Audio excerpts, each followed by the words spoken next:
अकेलापन जो है ना, वो मुझे लगता है कि बहुत बड़ी बीमारी है।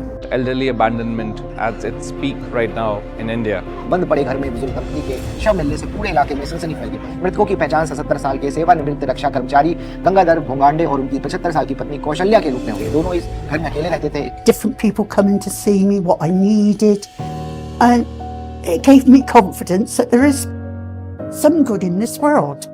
How do you measure loneliness? The room's just empty.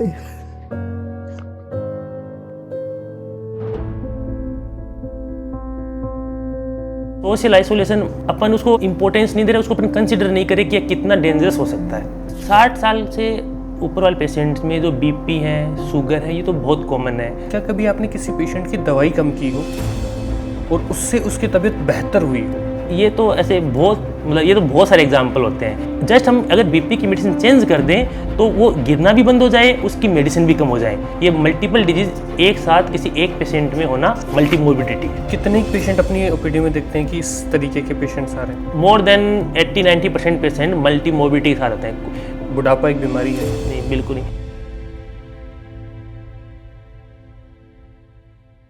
क्या हम जेरिएट्रिशियन को बुजुर्गों का पीडियाट्रिशियन कह सकते हैं? ये एक बहुत ही सटीक सी तुलना है।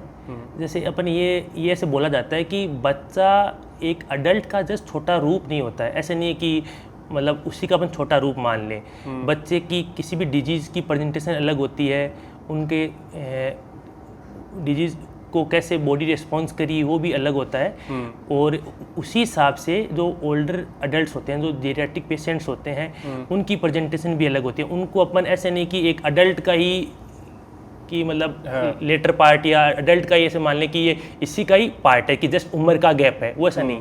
उन पेशेंट्स की प्रेजेंटेशन थोड़ी अलग होती हैं अडल्ट पेशेंट से। अडल्ट पेशेंट से उनकी प्रेजेंटेशन अलग होती है। तो जेरियाट्रिक मेडिसिन इनका ये मतलब ये बेसिकली क्या करते हैं? जेरियाट्रिक मेडिसिन ऐसा है कि अबो 60 ईयर जो 60 साल से ऊपर पेशेंट्स हैं उनके लिए एक अलग से ब्रांच है। जैसे बच्चों के लिए पीडियाट्रिशियन है, वैसे ही बूढ़ों के लिए अलग से एक ब्रांच है। इस ऐसा होता है कि कोई पेशेंट जनरल ओपीडी में ऐसे हाइपरटेंशन लेके आता है, तो उसमें जेरियाट्रिक मेडिसिन में ऐसा नहीं होता कि हम केवल उस हाइपरटेंशन को मैनेज करें। हम साथ में उस पेशेंट्स की फंक्शनलिटी क्या है, मतलब पेशेंट अपने आप घर पे चल पा रहा है या उनको कोई नीड है या बार बार गिर तो नहीं रहा है या कोई भूलने की बीमारी तो नहीं हो रही, तो हम उसका एक इंडिपेंडेंट, एक्टिव और ऐसे डिग्निफाई लाइफ बनाना चाहते हैं। जस्ट ऐसा नहीं कि हम कोई डिजीज लेके आए उसको मैनेज कर दें और घर भेज दें। तो उसमें हम उसको as a holistic approach use करते हैं। उनके सभी डोमेन हम चेक करते हैं कि पेशेंट ऐसे हमारा टारगेट केवल डिजीज़ फ्री करना नहीं है कि पेशेंट को आया डिजीज़ फ्री कर दिया। हमें उनको एक्टिव और इंडिपेंडेंट बनाना हमारा मोटिव रहता है उसमें। अगर किसी की उम्र 60 बरस से ज़्यादा है तो जनरली आपने क्या देखा है उन पेशेंट्स में ज़्यादातर समस्याएं क्या क्या होती हैं? 60 साल से ऊपर वाले पेशेंट्स में जो बीपी है, शुगर है, ये तो बहुत कॉमन है। जोड़ों में दर्द है, लेकिन इसके साथ साथ एक ये भी होता है कि जैसे हमारे सिंड्रोम्स होते हैं कि पेशेंट बार बार गिर रहा है, पेशेंट की मतलब पेशाब क्या इश्यू है, कपड़ों में पेशाब निकल रहा है या उनसे पेशाब कंट्रोल नहीं हो रहा, या पेशेंट को कमजोरी आ गई, मतलब पूरे शरीर में ऐसे। एक तो स्ट्रोक में कमजोरी आती है, वो एक साइड में आती है, लेकिन उनको जनरलाइज्ड कमजोरी आ गई वो होती है। और पेशेंट ऐसे कई बार अचानक से कन्फ्यूजन हो जाते हैं, उसके लिए भी मतलब उनके लिए अलग अलग इन्फेक्शन हो सकता है या कोई इलेक्ट्रोलाइट्स का इम्बेलेंस हो सकता है।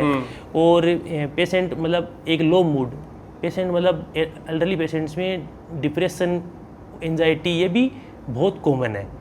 तो ये भी एक हम देखने मिलते हैं। और जो और पेशेंट में मल्टी ऐसे एक सिंगल डिजीज लेके नहीं आएगा। हमारे पास पेशेंट आता है तो हाइपरटेंशन, डायबिटीज, कई बार अगर मल्टीपल डिजीज लेके आते हैं। हाँ, कई बार अगर पेशेंट एक सिंगल डिजीज लेके आता है तो वो हमें ऐसा लगता है कि बाबा जी या माता जी हैं, ये कुछ भूल रहे हैं, अपने को बताने से भूले। तो हम उनके लिए लीडिंग क्वेश्चन करना पड़ता है कि माता जी आपको ये डिजीज़ तो नहीं है क्या, ये डिजीज़ तो नहीं है क्या? तो वो उसमें ऐसे बोलते हैं कि हाँ मैं ये बताना भूल गई, मैं घर से याद करके आए थे लेकिन अभी भूल गए। और वो ऐसा है कि वो हमारी प्रैक्टिस ऐसी होती है कि हम जो पेशेंट देखे हैं, हमारा जो एक्सपीरियंस रहा है, तो हम अब वो 60 देखे थे, तो हमें पता था कि ऐसे हर दूसरे हर तीसरे पेशेंट को ये डिजीज़ होती है, तो हम वो आगे से वो क्वेश्चन करते हैं कि ये है क्या।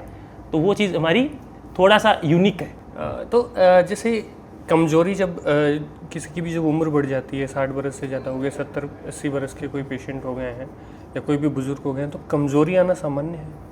एक लिमिट तक थोड़ा स्लो हो गया चीज़ों को लेके, थोड़ा सा उनको कमजोरी लग रहा है, ये मतलब एक नॉर्मल एजिंग चेंज हो सकता है। लेकिन ऐसा नहीं कि उस कमजोरी के कारण अगर पेशेंट अपना काम खुद नहीं कर पा रहा, नहाना धोना खाना पीना ये चीज़ें अपनी मेंटेन नहीं कर पा रहा, या उनको उस कमजोरी के कारण वो गिरने लग गया बार बार।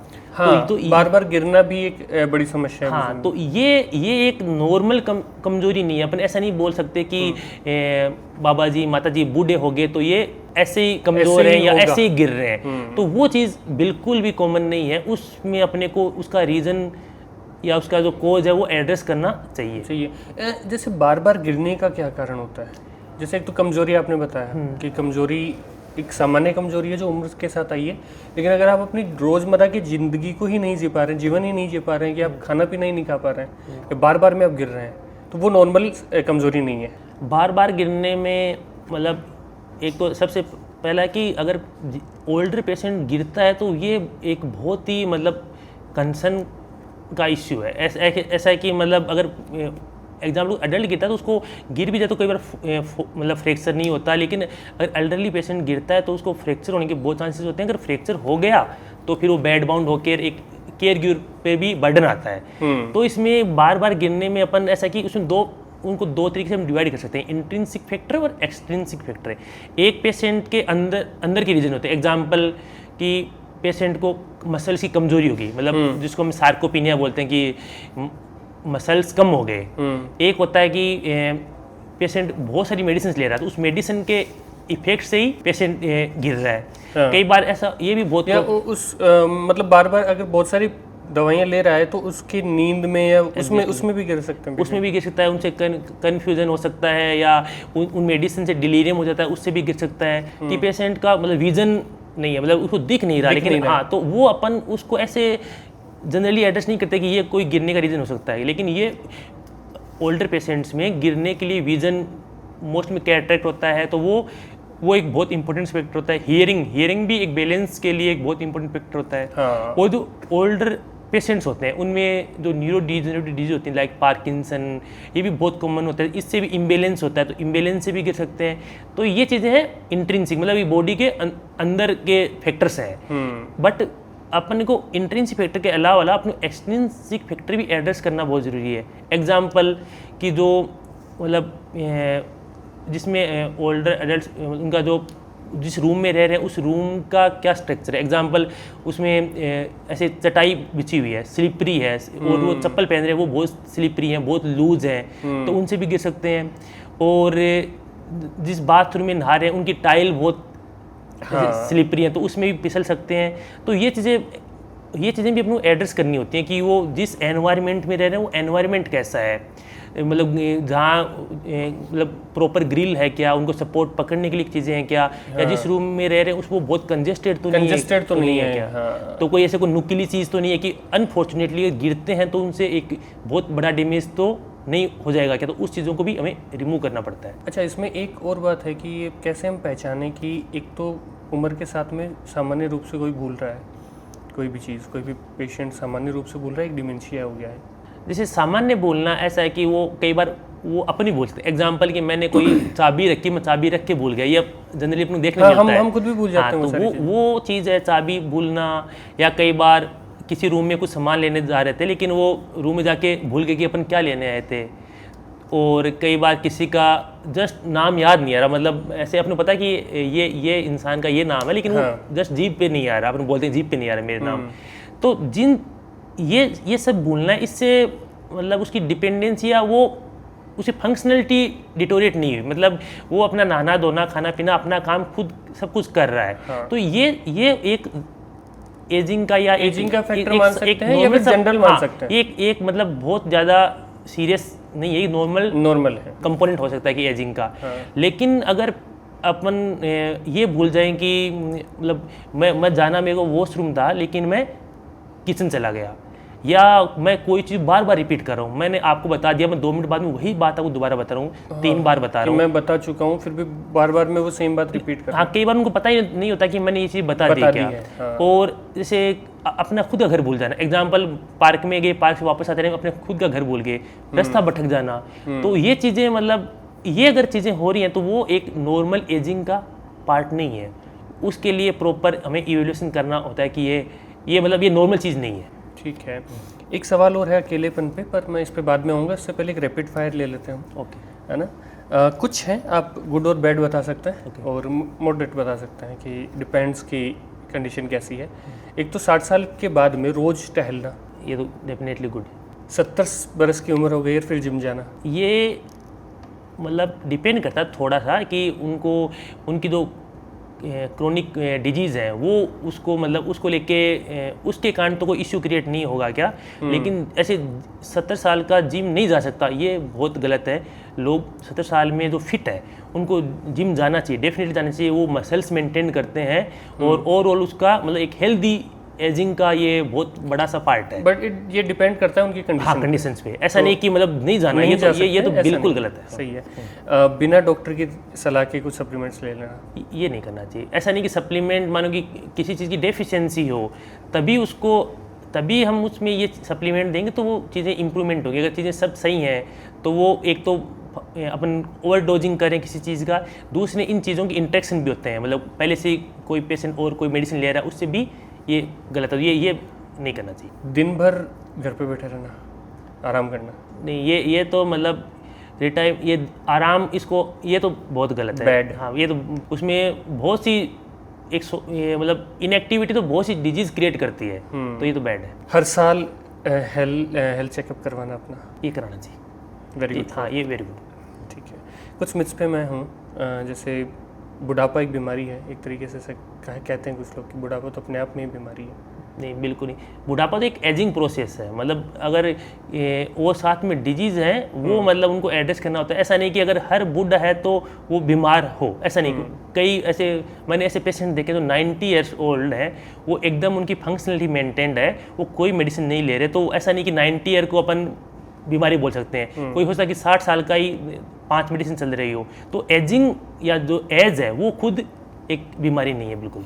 कुछ लोग भूलना, अगर कोई पेशेंट भूल रहा है तो उसको डिमेंशिया मान लेते हैं। जैसे अपन जैसे अभी डिस्कस किया कि हर भूलना डिमेंशिया नहीं है, बिकॉज कई बार ऐसे नॉर्मल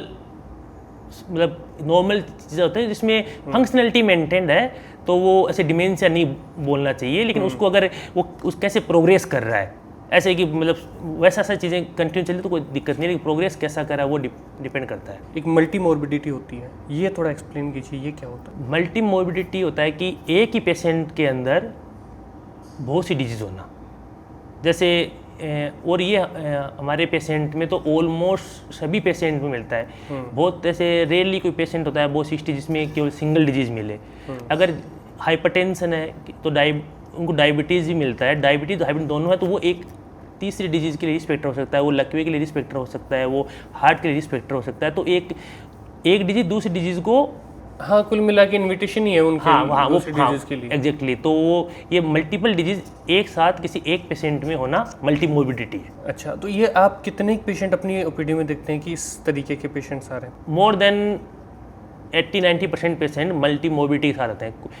बहुत रेयरली कोई पेशेंट आता है कि तो एक सिंगल डिजीज लेके आता है। हाँ। उसमें हमें थोड़ा सा ऐसे सरप्राइजिंग लगता है, तो हम ऐसे लीडिंग ऐसे पूछते हैं, हाँ, कि बाबा जी और शुगर तो नहीं है क्या, बाबा जी कभी हार्ट का अटैक तो नहीं आया क्या, बाबा जी कभी लकवा तो नहीं आया क्या, क्योंकि वो हमें सरप्राइजिंग लगता है। तो उसमें बहुत से लोग तो आते हो एक डिजीज को लेके, लेकिन हम पूछते हैं तो बोलते हैं हाँ ये तो आया था, तो वो खुद ये चीज़ बताना भूल जाते हैं कई बार। एक आप क्या वजह मानते हैं कि बुजुर्ग जो है वो अलग अलग डॉक्टर्स के पास जा रहे हैं अलग अलग डिजीज़ के लिए? इसमें एक तो थोड़ा सा एक अवेयरनेस का ही मतलब मैं मानूंगा कि जैसे मैं जनरली ये पूछना चाहता हूँ कि जनरल मेडिसिन में और जेरियाट्रिक मेडिसिन में इनमें क्या मेजर डिफरेंस होता है जो लोगों को समझना चाहिए? जैसे जनरल मेडिसिन और जेरियाट्रिक मेडिसिन का ये कि हमारी जो अप्रोच होती है, अप्रोच और नज़रिया, ये मतलब बहुत ज़्यादा डिफरेंट होता है। एग्जाम्पल, अगर कोई 72 ईयर ओल्ड पेशेंट अगर किसी अदर ओपीडी में जाता है तो और वो बोलता है कि मेरे को हाइपरटेंशन है तो वो जस्ट उस हाइपरटेंशन वाला कंपोनेंट देखते हैं और वो मैनेज करते हैं। और कोई अगर 89 ईयर ओल्ड पेशेंट ओपीडी जाता है तो जो डिजीज वो बताते हैं केवल वो उन्हीं पार्ट को मैनेज करते हैं। लेकिन हमारा ये उसमें रहता है कि एक तो सबसे पहले नज़रिया कि मैं अगर 72 ईयर ओल्ड पेशेंट है तो मैं उसको 12 साल का मानता हूँ, मेरे लिए 61 ईयर ओल्ड पेशेंट 1 साल का पेशेंट है। तो मेरा वो नज़रिया ऐसा कि मेरा उसमें इंटेंट ही ऐसा रहता है कि मैं इनको ट्रीट करूँ, इनकी फंक्शनलिटी मेंटेन रखूँ, अभी इनका बहुत लाइफ है। तो एक तो जो नज़रिया है कि मैं ऐसे नहीं कि कोई पेशेंट अगर 90 ईयर ओल्ड हो गया तो मतलब इनका हो गया काम या ये तो जी लिए पूरा, ऐसा चीज़ नहीं। मैं अगर 90 ईयर ओल्ड कोई पेशेंट आ रहा है तो मैं उसको 30 ईयर ओल्ड मेरे माइंड में उनका इमेज रहता है, तो मैं उसी इंटेंट से काम करता हूँ। तो एक तो है सबसे इम्पोर्टेंट नज़रिया। दूसरी बात ये रहती है कि हमारी एक फ्रेमवर्क होता है। एग्जाम्पल, कोई पेशेंट किसी भी डिजीज़ को लेके आया तो वो डिजीज़ को देखने के साथ साथ हमारा एक फ्रेमवर्क 5M फ्रेमवर्क होता है कि मैं उनका साथ में माइंड चेक करता हूँ। मतलब पेशेंट का यादाश्त कैसा है, वो बार बार भूल तो नहीं रहा है क्या, उनका मन कैसा है, तो हम माइंड में इनका मूड देखते हैं और मेमोरी देखते हैं।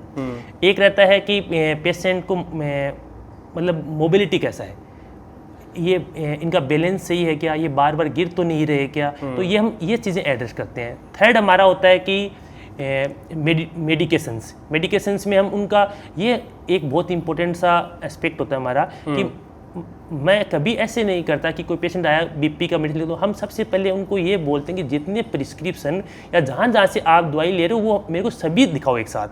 वो ये चीज़ तो मैं ऐसे मतलब बहुत ही कॉन्फिडेंटली बोल सकता हूँ कि ये हर जो स्ट्रीम होती है मेडिकल की वो नहीं कर पाते, बिकॉज उनका एक तो इंडिविजुअली वो कोई हार्ट का डॉक्टर तो वो हार्ट को लेके फोकस रहता है, कोई न्यूरोलॉजी डॉक्टर तो वो न्यूरोलॉजी एस्पेक्ट कोई एड्रेस करता है। हाँ। लेकिन हम सभी चीज़ें करते हैं। एग्जाम्पल, उसी पेशेंट को पेंटोप एक डॉक्टर ने लिख दिया तो पेंटोप 3 डॉक्टर ने लिख दिया, ऐसे ही किसी ने मतलब मल्टीविटामिन एक डॉक्टर ने भी लिख दिया, 2 ने भी लिख दिया, तो हम उनकी जगह 5 जगह दिखा तो 500 प्रिस्क्रिप्शन को उनको जो असेंशियल्स मेडिसिन है वो हम एक जगह करते हैं, तो उससे साइड इफेक्ट कम होते हैं और पिल बर्डन कम होता है। एक फोर्थ हमारा एम है कि मल्टी कॉम्प्लेक्सिटी, तो उसमें ऐसा है कि जो सभी डिजीज़ हैं, 4 डिजीज़ हैं, 5 डिजीज, उनको हम एक साथ एड्रेस करते हैं और एक ही जगह देखते हैं। हम उनको ऐसा नहीं बोलते कि आप उसके लिए यहाँ जाइए, उसके लिए यहाँ जाइए, उनको हम एक जगह मैनेज करते हैं। वो पेशेंट के लिए बहुत बेनिफिशियल होता है, उनको बार बार अलग अलग ओपीडी में नहीं जाना पड़े, तो उनका पैसा बचता है, टाइम बचता है और उनको एक एडरेंस बढ़ता है। हाँ। और लास्ट है मैटर्स मोस्ट। हो सकता है कि किसी 92 ईयर ओल्ड पेशेंट अगर उनको पेन है तो अब वो हो सकता है कि कोई उनको बोले कि आप घुटने चेंज करा लो, लेकिन अब उनको 92 या 90 ईयर ओल्ड पेशेंट है, उसको उस उम्र में वो नहीं चाहिए, उनको ऐसा चाहिए कि मेरे को पेन फ्री लाइफ चाहिए। तो उस पेशेंट के लिए क्या मैटर कर रहा है, वो बहुत इंपॉर्टेंट सा चीज़ है। तो अगर मेडिसिन से अपन पेन कंट्रोल कर पा रहे हैं तो वो उसी से करना चाहिए। अच्छा, जैसे आपने बोला कि बहुत सारे पेशेंट्स मल्टीपल डिजीज़ के साथ में आते हैं और उन पे उनकी बहुत सारी दवाइयाँ चलती हैं, कई बार दवाइयाँ भी आपस में दिक्कत करती हैं, जैसे कि अभी आपने बताया कि बार बार गिरना वो दवाइयों के कारण भी कई बार हो सकता है। मैं ये जानना चाहता हूँ, क्या कभी आपने किसी पेशेंट की दवाई कम की हो और उससे उसकी तबीयत बेहतर हुई हो? ये तो ऐसे ये तो बहुत सारे एग्जाम्पल होते हैं। तो इसीलिए हमारा ये प्रिस्क्रिप्शन चेक करने वाला हमारा एक रूटीन है, ये एक ऐसे हैबिट में, ऐसा नहीं कि मैं कभी कभी चेक करूँ, ये हमारा हैबिट में होता है। बिकॉज हम इतने पेशेंट देखते हैं कि पेशेंट मतलब ऐसे बोलता है कि मैं बार बार गिर रहा हूँ, तो फिर हम उनकी ऐसे डॉक्यूमेंट ऐसे मतलब प्रिस्क्रिप्शन देखते हैं, तो उसमें ऐसा होता है कि कई बार एक हार्ट के मतलब प्रिस्क्रिप्शन में किसी को बीटा ब्लॉकर मिला हुआ है और साथ में कई बार बीपी वाला जो ओनली जनरल मेडिसिन का डॉक्टर देखता है वो भी उनको मेडिसिन ऐड कर देता है। हाँ। तो पेशेंट को नहीं पता है कि ये दोनों चीज़ें एक ही हैं या मेरे लिए सही है या एक ही हैं, तो वो दोनों चीज़ लेते रहते हैं। एक वो होता है कई बार पेशेंट मतलब एक मेडिसिन का साइड इफेक्ट को ट्रीट करने के लिए हम दूसरी मेडिसिन ऐड करते हैं। एग्जाम्पल, एक एमलोडिपिन टेबलेट होता है, उसका साइड इफेक्ट आता है कि पेशेंट को इडीमा हो गया, एंकल इडीमा हो गया, उस इडीमा को कम करने के लिए हम डायोटिक्स ऐड करते हैं, उस डायोटिक्स से पेशेंट गिरता है। तो हम अगर बीपी की मेडिसिन चेंज कर दें तो वो गिरना भी बंद हो जाए, उसकी मेडिसिन भी कम हो जाए। तो ये तो बहुत कॉमन सा सिनेरियो है। एक रैपिड फायर लेते हैं, उसके बाद में एक बहुत इंपॉर्टेंट सवाल पे मैं आऊँगा। वैसे ही है, इसमें आपको चूज़ करना है, तो पहला है कि दवा या जीवन शैली? जीवन शैली। लंबी उम्र या स्वस्थ उम्र, स्वस्थ उम्र, पैसा या परिवार का साथ परिवार का साथ। ज़्यादा महत्वपूर्ण? हाँ, जिम या वॉकिंग? जिम या वॉकिंग, उसमें ऐसा है कि ये चीज़ अपनी मतलब वॉकिंग से स्टार्ट करना चाहिए। अगर वॉकिंग में कोई इश्यू नहीं है और उनकी जो डिजीज़ है वो ये जिम सब कुछ अलाउ करता है, तो वॉकिंग के बाद में हम जिम पे भी जा सकते हैं। तो ऐसा नहीं कि जिम नहीं करना चाहिए, ऐसा बिल्कुल नहीं। इलाज या बचाव? डेफिनेटली मतलब बचाव तो बहुत ही अच्छा है। अगर बचाव अपन वो चीज़ें यूज़ करें तो हो सकता है कि अपने को उस डिजीज से पहले अपन बच जाएं, इलाज की ज़रूरत जरूरत ही नहीं पड़े। अगर आपको एक शब्द में आंसर करना हो तो एक स्वस्थ बुढ़ापे का क्या राज हो सकता स्वस्थ बुढ़ापे के लिए एक शब्द में नहीं होगा ये। इसमें ऐसा है कि एक तो रेगुलर एक्सरसाइज, हेल्दी डाइट, और जो कोई भी स्मोकिंग, ये चीज़ें अवॉइड करना चाहिए, और सोशल इंगेजमेंट रखना चाहिए। सोशल इंगेजमेंट होना ज़रूरी है। तो डाइट और ये एक्सरसाइज और सोशल इंगेजमेंट, ऐसे उसके लिए फैमिली सपोर्ट, सब चीज़ें फैमिली सपोर्ट काफ़ी कुछ ज़रूरत होती है। एग्जैक्टली। अगर आप एक परिवार के तौर पर देखें तो वो सबसे बड़ी गलती क्या करता है आपकी नज़र में? परिवार जैसे जेरियाट्रिक पेशेंट्स को लेके, तो उनको मतलब ये एक बहुत जनरल सा एक सोसाइटी का माइंड सेट है कि अगर कोई मतलब 80 साल का हो गया तो मतलब उनको जैसे ऐसा है कि हाँ इनका मतलब हो गया, इन्होंने पूरा जी लिया। तो ये बहुत गलत सा अप्रोच है। अगर 80 ईयर्स में पेशेंट मतलब अपनी कोमोर्बिडिटीज़ को अच्छे से मेंटेन कर रहा है, अपनी फंक्शनलिटी मेंटेन कर रहा है, तो वो एज एक बैरियर नहीं होना चाहिए कि मतलब इतना हो गया तो ये उनका काम हो गया। तो अगर अपने को हेल्दी एजिंग को प्रमोट करना चाहिए, और उनकी ऐसा मतलब ऐसा नहीं कि मतलब एक अपने को उसके प्रति माइंड सेट चेंज करना होगा कि मतलब बूढ़ा हो गया तो अब ये डिजीज़ होना या बीमार होना ये नॉर्मल चीज़, ऐसा नहीं है। अब जो मैं जिस पे बात करना चाहता हूँ, मुझे पर्सनली ऐसा लगता है, अभी इतनी देर हमने जो भी बात की, हम मानते हैं कि डिजीज़ हैं, बीमारियां हैं, उनका इलाज होना चाहिए। अकेलापन जो है ना, वो मुझे लगता है कि बहुत बड़ी बीमारी है।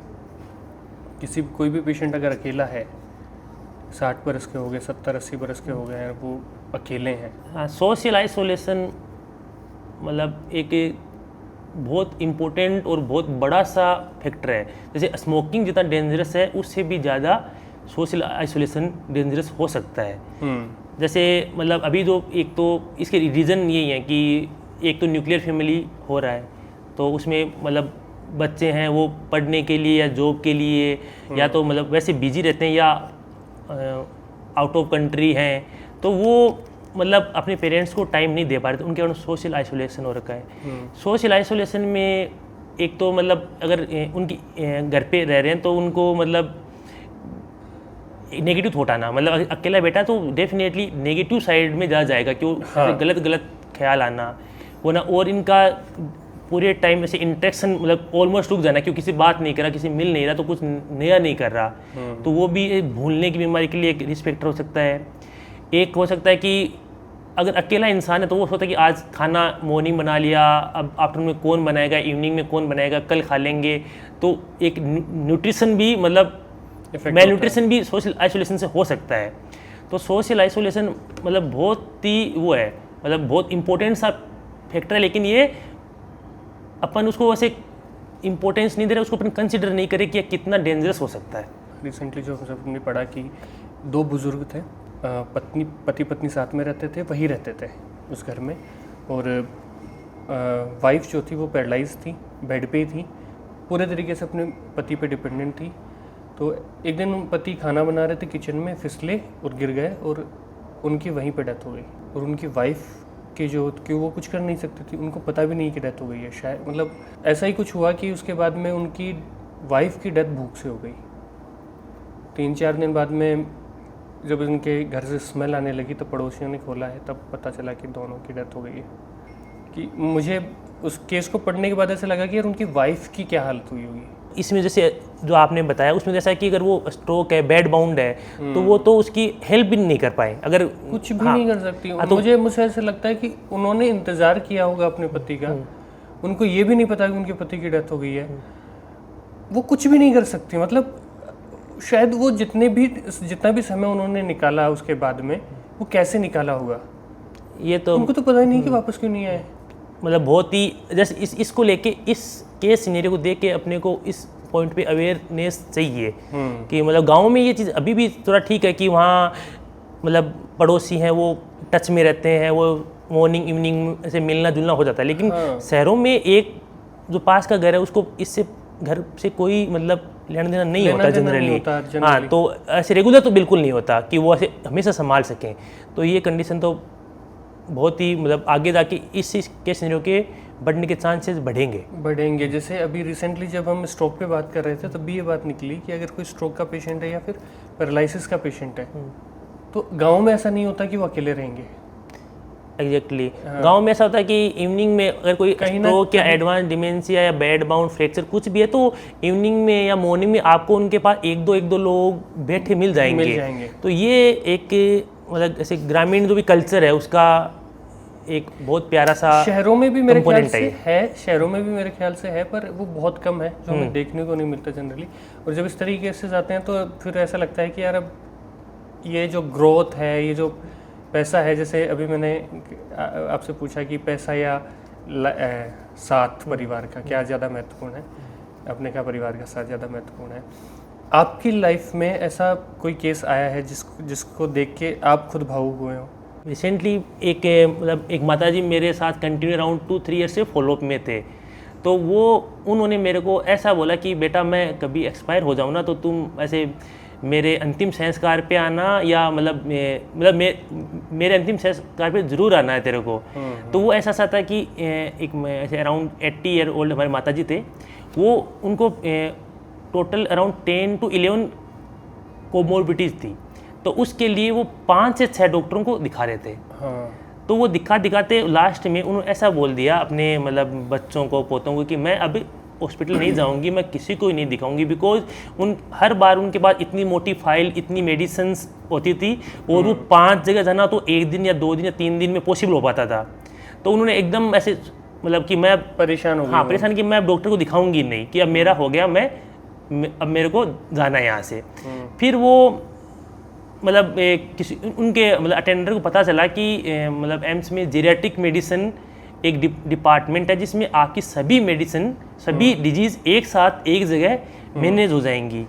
तो वो ऐसे मतलब मेरे से मिले, तो मैंने उनकी जो प्रिस्क्रिप्शन थे वो उनका पूरा ऐसे बहुत ही ऐसे बड़ा उनका तो 10-12 डिजीज के लिए ऑब्वियस। तो वो लास्ट के मतलब 1 साल से वो एकदम परेशान हो रखे थे। तो मैंने उन सब फाइल्स को लेके कि किस प्रिस्क्रिप्शन से क्या क्या मेडिसिन एसेंशियल्स हैं उनको मतलब एकदम डीप प्रिस्क्राइब किया कि जो मेडिसिन को चाहिए वही लेना है, और वो सभी कोमोर्बिडिटी हम एक जगह हम मैनेज कर सकते हैं। उसको ऐसा कोई वो नहीं था कि उनको अलग अलग जाना ज़रूरी हो। तो मैंने उनको एक जगह एक कार्ड पे मैंने उनको मैनेज कर दिया। मैंने बोला कि अब माताजी आपको केवल यही दवाइयाँ खानी है और आपको कोई इश्यू हो तो पहले हमारे पास आना है।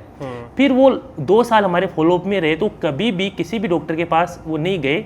अगर हमें कुछ लगा कि उसको इंटरवेंशन की नीड है तो अगर मैंने कोई बोला कि माताजी आपको ये जांच कराना चाहिए और ये डॉक्टर करेंगे, तब वो गए होंगे, अदरवाइज वो किसी के पास नहीं गए। फिर वो माताजी जो वैसे बोलते थे कि मतलब मेरा तो हो गया, हाँ, लेकिन वो इतना ऐसे खुशी ओपीडी आते थे, वो इस बहाने आते थे कि चलते हैं अपन मतलब डॉक्टर से मिल के आ जाएंगे। तो वो 2-3 महीने ऐसा फॉलोअप किया। तो ऐसी चीज़ें हैं कि मतलब उस चीज़ में से खुशी मिलती है कि पेशेंट एक ऐसे होपलेस होके वापस एक जीने की इच्छा रख रहा है और इतना अफेक्शन दिखा रहा है कि वो पहले ये बोल रहा है कि आपको मेरे अंतिम संस्कार पे जरूर आना, मेरे को अच्छा लगेगा। तो उससे बड़ा एक डॉक्टर के लिए मतलब अटैचमेंट कुछ नहीं हो सकता। आप एक परिवार को क्या सलाह देना चाहेंगे अगर किसी के परिवार में कोई ऐसा है, पेशेंट है, बुजुर्ग है, तो उस परिवार की क्या जिम्मेदारी बनती है? किसी भी चीज़ या जो कोई इनको कोई कंप्लेन है उसको ऐसा नहीं मानना चाहिए कि ये तो बूढ़े हैं तो ये चीज़ तो होगी। ऐसा बिल्कुल नहीं है कि जैसे मतलब कि अगर बार बार गिर रहे हैं तो बूढ़े हो गए तो अब तो गिरना कॉमन है। कॉमन ये चीज़ें गिरना या बहुत ज़्यादा भूलना या सांस फूलना, ऐसे बोलते हैं बहुत पेशेंट की ये तो बुढ़ापे के कारण सांस फूल रहा है। तो बुढ़ापे के कारण कभी सांस नहीं फूलता, कोई ना कोई उनके पीछे डिजीज़ होती है, उस डिजीज़ को एड्रेस करना ज़रूरी है, उस डिजीज़ को ट्रीट करना ज़रूरी है। और एक थर्ड की जैसे अपने इंडियन कल्चर है ऐसा कि जो पेरेंट्स होते हैं वो खुद ही ऐसा नहीं चाहते कि अपने बच्चों को अपनी परेशानी दे, या वो एक हद तक तो सब चीज़ें अपने आप में समेटना चाहते हैं। अगर मानो किसी को पेन हो रहा है या कोई ऐसे फील कर रहा है कि मेरे को बच्चों की नीड है, लेकिन फिर भी अगर उनका बेटे या बेटी कहीं वेल सेटल्ड है, वो खुश हैं, तो उनमें वो अपनी खुशी समझते हैं। तो वो खुद नहीं चाहते कि मैं इसको बोलूं कि बेटा मेरा मन नहीं लग रहा, आप मेरे पास आ जाओ। तो ऐसी चीज़ों में अपना एक इतना सा तो मतलब ऐसे फ़र्ज़ बनता है कि अपन 7 दिन में या 10 दिन में या 1 महीने में उनके पास अच्छे से बैठें, उनकी बातें सुने, उनके जो कंसर्न्स हैं वो कई और बड़ी चीज़ें भी नहीं होती। मतलब कई बार हो सकता है कि आप उनसे 10 मिनट बात कर लो 7 दिन में, अच्छे से उनके हाल चाल पूछ लो, माता जी पापा जी कैसा चल रहा है, तो उसमें भी वो हेल्दी हैं। तो वो मतलब एक उससे जो नेगेटिविटी दूर होती चली जाएगी, जो खुशी मिलती है मुझे लगता है कि यार वो बहुत ज़्यादा ज़रूरी है किसी भी परिवार के लिए। अभी जैसे आप सिक्कर में भी काम करें प्रिंस हॉस्पिटल में, तो क्या लगता है क्या परिवर्तन आएगा अब सिक्कर के हेल्थ सेक्टर में कि अब जेरियाट्रिक मेडिसिन सिक्कर में भी है अवेलेबल? जैसे ऐसा है कि मेट्रो सिटीज़ में एक अवेयरनेस है, मतलब कि किसी डिजीज़ हुआ तो दिखाना है। लेकिन जैसे अपना ये शेखावटी रीजन है, सिक्कर है, इसमें क्या होता है कि अपन ऐसे समझ लेते हैं कि कोई मतलब पेशेंट बूढ़ा है तो वो मतलब ये ऐसे नॉर्मल पार्ट ऑफ एजिंग है कि अब बूढ़े हो गए तो क्या ही दिखाना। अब ये बीमारी है तो भाई ये बुजुर्ग हो गए तो है भाई, हाँ है, तो वो ऐसे मानते हैं कि ये इसी डिजीज़ का मतलब ये एज की डिजीज़ है या ये बुढ़ापा है तो इसके कारण ये चीज़ होगी।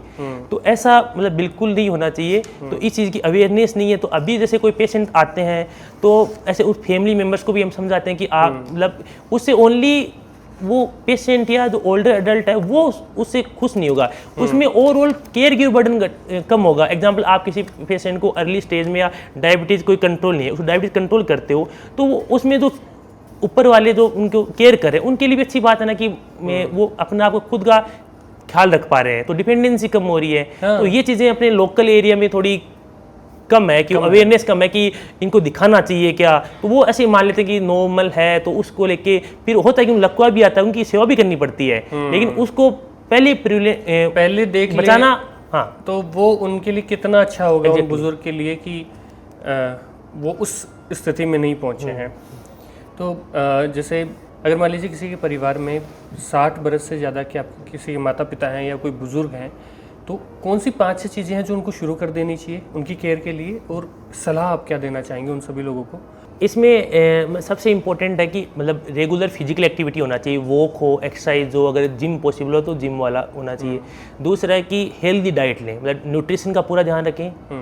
तीसरा है कि सोशल इंगेजमेंट रखें, ऐसे खुद को मतलब ऐसे सबसे अलग ऐसा नहीं रखें। और इसमें सोशल इंगेजमेंट में एक उनके बच्चों का भी एक इम्पोर्टेंस कि वो कम से कम बैठे उनके साथ में बातें करें, उनसे बातें करें, उनके कंसर्न सुने कि वो क्या कहना चाहते हैं। और एक ये कोई भी मतलब स्मोकिंग या कोई बैड हैबिट्स हैं उनको थोड़ा मतलब कम करें। और 5वां है कि रेगुलर हेल्थ चेकअप करें या मतलब ईयरली हेल्थ चेकअप जरूर करें। उनकी मतलब कई चीज़ें होती हैं कि पेशेंट को बीपी होता है लेकिन वो कंटिन्यू विदाउट मेडिसिन चलता है, फिर कभी स्ट्रोक आता है या हार्ट अटैक आता है, फिर अपन उस चीज़ को एड्रेस करते हैं। मुझे इस पूरी बातचीत में देखिए सर, मुझे तो इतना समझ में आया कि अगर परिवार में आपके बुजुर्ग हैं तो उनके लिए सबसे ज़्यादा ज़रूरी चीज़ तो ये है कि आप कम से कम उनके साथ बैठ जाएं और बातें कर लें। उनको ऐसा कभी महसूस नहीं होना चाहिए कि वो अकेले हैं, क्योंकि अकेलापन मेरे ख्याल से किसी भी बुजुर्ग के लिए सबसे बड़ी बीमारी है। अकेलापन है तो वो उनको 1-2 डिजीज़ या वो कुछ कंप्लेन है वो एक्सप्रेस नहीं कर पा रहे, मतलब वो डॉक्टर तक पहुंच नहीं पा रहे, वो खुद अंदर वो चीज़ें रख रहे हैं। बहुत बहुत धन्यवाद सर, थैंक यू। इतना समय आपने हमें दिया और इस पर इतना गंभीरता से बातचीत की। बुज़ुर्गों की बात करते हैं, किसी भी डिजीज़ की बात करते हैं, क्योंकि कहने को एक कॉमन डिजीज़ हैं, कह सकते हैं कि यार ये तो चलो ठीक है डायबिटीज़ हो गया है या फिर जो भी है परेशानी उनको है, पर उनकी केयर किस तरीके से करनी है इस पर बातचीत करने के लिए आपका बहुत बहुत धन्यवाद। Thank you so much.